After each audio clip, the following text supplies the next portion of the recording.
चित्रकूट से विनय भारद्वाज जी, राधा वल्लभ श्री हरिवंश। महाराज जी, आपके चरणों में कोटि कोटि प्रणाम। महाराज जी, इस अधम पापी से पहले बहुत पाप हुए हैं, लेकिन जब से नाम जप शुरू किया है, अपने आप श्री जी की कृपा से सब छूट गया है और भजन में मन लगने लगा है। अब किसी विषय वस्तु की लालसा नहीं है। महाराज जी, दुविधा यह है कि अभी समझ नहीं आ रहा कि विरक्ति मार्ग पे चलूं या गृहस्थी मार्ग पे चलूं। तो सावधान रहना चाहिए। कभी कभी मन हमारा हमको धोखा दे देता है।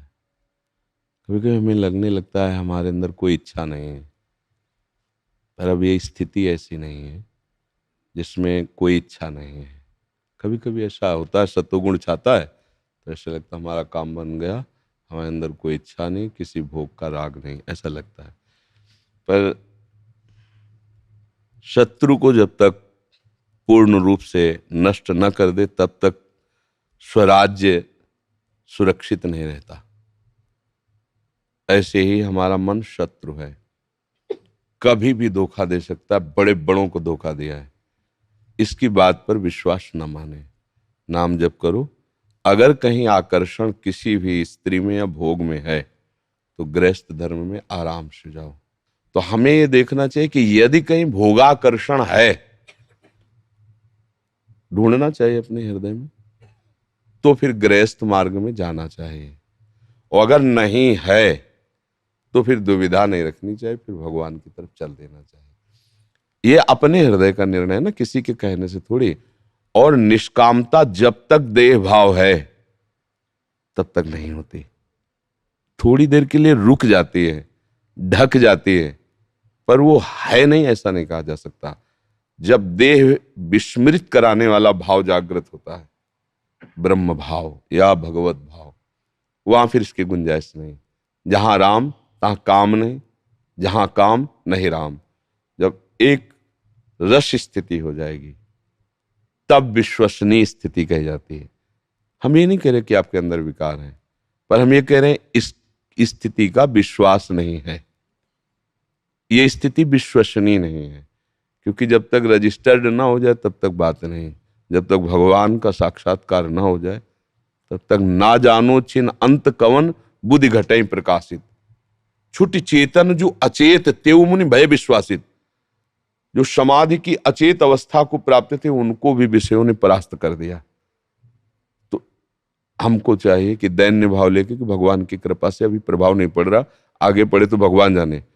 अब इस स्थिति को तुम नाप लो अंदर से। यदि ऐसा लगता है कि मैं वैरागी बनकर अपने मन को मार करके केवल वह प्रभु का भजन करूंगा, कभी कुछ गलत नहीं करूंगा, तो बैरागी मार्ग में चल देना।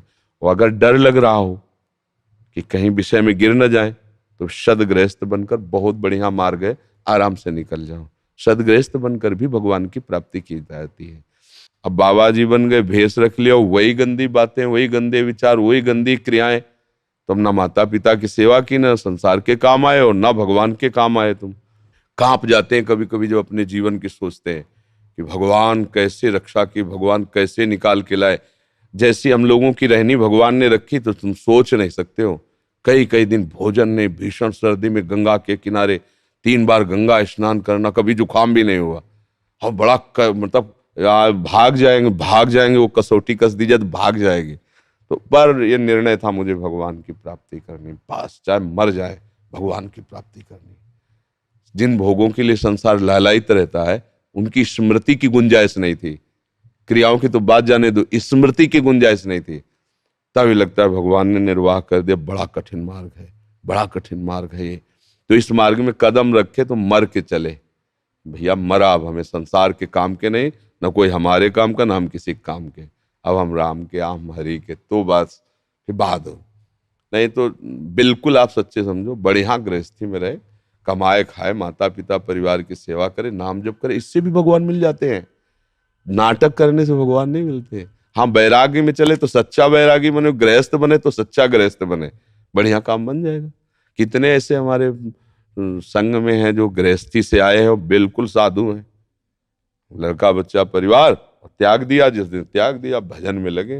अब पीछे के पीछे गई, गृहस्थ हो गया है, उनको पता है हम खुद अपनी संपत्ति, अपने सब सुख छोड़ कर आए, अब क्या उनकी तरफ देखना। सच्चे भजन करता बन गए। हजारों लोग गृहस्थी में भी जुड़े तो भगवत प्राप्ति गृहस्थी में भी हो जाती। ये निर्णय आपका है, किसी की सलाह का नहीं है।